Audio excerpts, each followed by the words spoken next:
बहुत ही सुंदर जंगल था जहाँ सारे पक्षी खुशी खुशी रहते थे।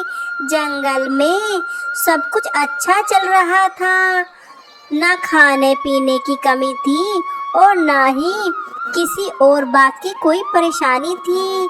तभी जंगल में एक लकड़हारा आता है। लकड़हारा एक पेड़ काटने लग जाता है। आज मुझे यह पेड़ काटना ही है ताकि इस पेड़ की लकड़ियां काटकर मैं अपने कारखाने ले जा सकूं। लकड़ियों का दाम बहुत बढ़ गया है, मुझे अच्छे से अच्छे दाम मिलेंगे और मेरी पत्नी भी बहुत खुश हो जाएगी। तभी लकड़हारा जोर जोर से पेड़ को काट देता है। उस पेड़ पर मुनमुन चिड़िया का घोंसला था। मुनमुन दाने लेने गई थी। तभी मुनमुन आकर देखती है कि मुनमुन का घोंसला नीचे पड़ा है और मुनमुन के अंडे भी फूटे हुए हैं। मुनमुन अपने अंडों को देखकर बहुत रोती है। इस दुष्ट शिकारी ने मेरे बच्चों को इस दुनिया में आने से पहले ही मार दिया। मैं इस शिकारी को छोड़ूंगी नहीं। इस लकड़हारे का कोई ना कोई इंतजाम करना होगा, नहीं तो ये मेरे जैसे ही पक्षियों को बर्बाद कर देगा। मुनमुन के पास अब कोई घर नहीं था। वह टुन्नी चिड़िया के पास जाती है। टुन्नी बहन, क्या मैं यहाँ कुछ दिन तुम्हारे पास रह सकती हूँ? हाँ हाँ मुनमुन, तुम मेरे पास रह सकती हो। मुनमुन, तुम बहुत परेशान लग रही हो, क्या बात है?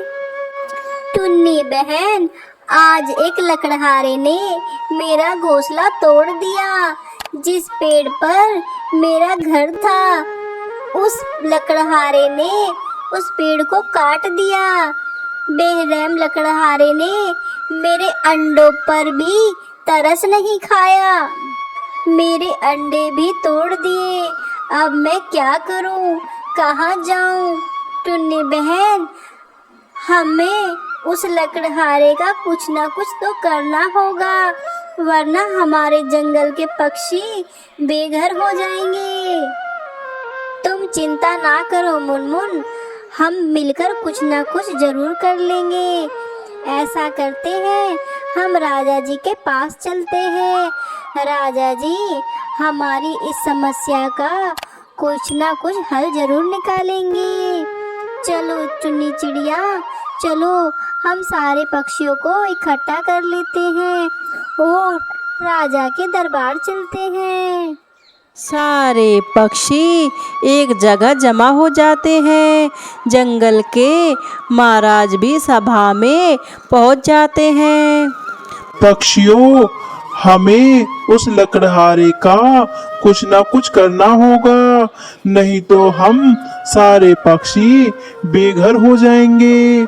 महाराज, आप ही कुछ उपाय बताएं, हमारी तो समझ में कुछ नहीं आ रहा। ठीक है पक्षियों, लकड़हारा जब जंगल में आए तो मेरे पास सूचना करे, मैं उस लकड़हारे से बात करूंगा। ठीक है महाराज, हमें वह लकड़हारा जंगल में दिखेगा तो हम आपको सूचित कर देंगे। अगले दिन लकड़हारा फिर से जंगल में पेड़ काटने आ जाता है। तभी वहाँ कालू लकड़हारे को देख लेता है। कालू महाराज के पास जाता है। महाराज, वह लकड़हारा फिर से जंगल में आ गया है और वह पेड़ काट रहा है। ठीक है कालू, मुझे लेकर चलो। महाराज उस लकड़हारे के पास पहुंच जाते हैं। हे लकड़हारे, तुम रोज रोज यहाँ क्यों पेड़ काटने आते हो? मुझे इन लकड़ियों से बहुत अच्छी आमदनी होती है, इसलिए मैं लकड़ी काटने आता हूँ। हे लकड़हारा, तुम इस जंगल में लकड़ी काटना छोड़ दो। हम पक्षी बेघर हो रहे हैं। अगर कोई तुम्हारे घर से तुम्हारा घर छीन ले तो तुम्हें कैसा लगेगा? अगर जंगल में पेड़ नहीं होंगे तो वर्षा नहीं होगी, वर्षा नहीं हुई तो फसल नहीं आएगी, और शुद्ध हवा नहीं होगी तो तुम मनुष्य भी तो इसका हर जाना चुकाना होगा। लकड़हारा राजा की बात सुनकर हैरान हो जाता है। पर मेरा रोजगार तो इन लकड़ियों से ही चलता है, मैं इसके बिना क्या करूंगा? हे लकड़हारा, तुम जंगल के बाहर के पेड़ काट लेना, या हम सारे पक्षी रहते हैं। अनजाने में ही सही, पर तुमने हम पक्षियों को बेघर कर दिया है। ठीक है, मैं इस जंगल के पेड़ नहीं काटूंगा, मैं बाहर दूसरे जंगल के पेड़ काट लूंगा, और मैं ढेर सारे पेड़ लगाऊंगा, जिससे कभी पेड़ों की कमी नहीं आएगी। इस कहानी से हमें सीख मिलती है कि पक्षियों के साथ साथ हमें भी पेड़ों की उतनी ही जरूरत है जितनी कि अन्य पक्षियों को।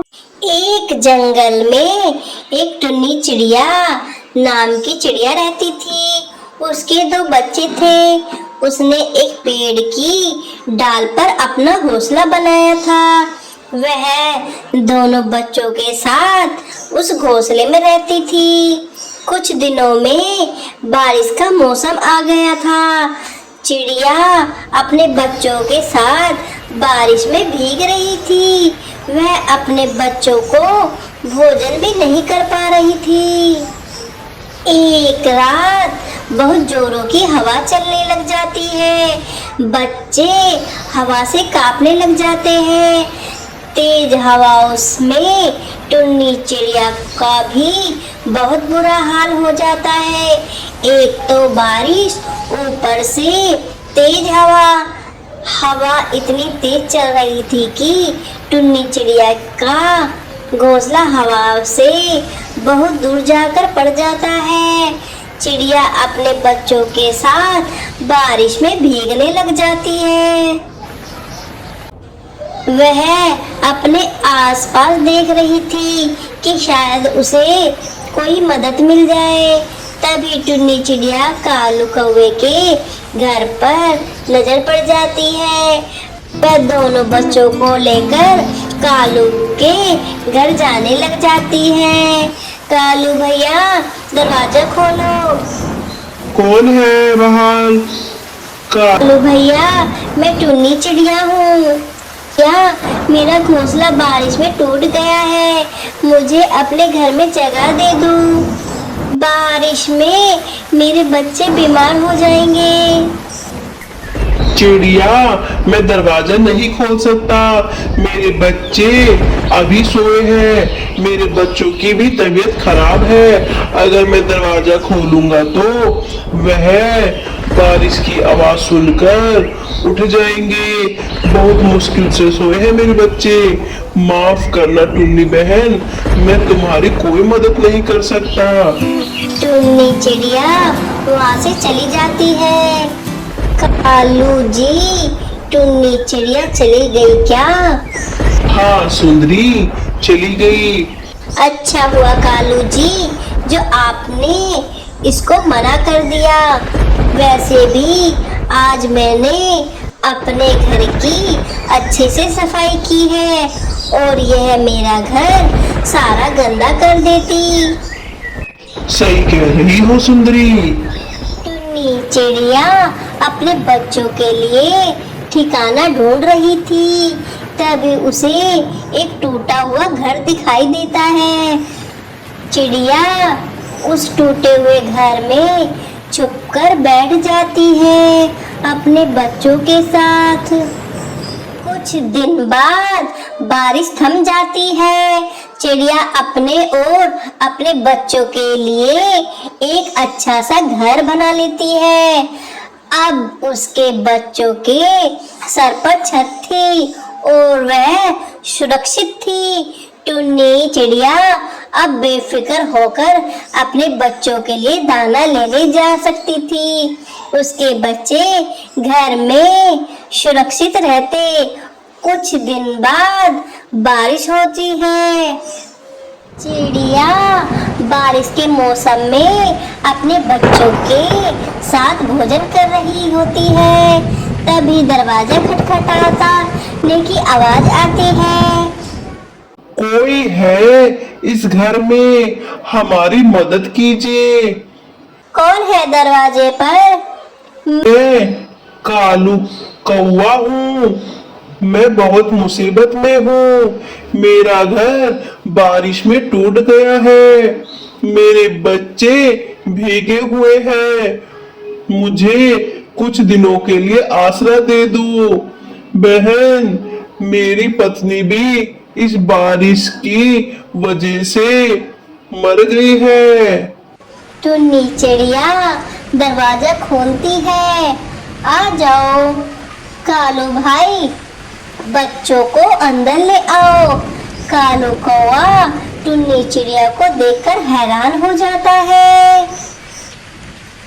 लो कालू भाई, भोजन कर लो और बच्चों को भी खिला दो। कालू अब टुन्नी चिड़िया के बर्ताव से बहुत शर्मिंदा हो रहा था। उसने टुन्नी चिड़िया के साथ अच्छा नहीं किया था और आज मुसीबत में टुन्नी चिड़िया ने उसको आसरा दिया। मुझे माफ कर दो टुन्नी बहन, मैं आपके साथ अच्छा नहीं किया था। फिर भी आपने मेरी मदद की। यह एहसान मैं जिंदगी भर नहीं भूलूंगा। कोई बात नहीं कालू भाई, जब तक आपका घर नहीं बन जाता आप यहाँ आराम से रह सकते हो।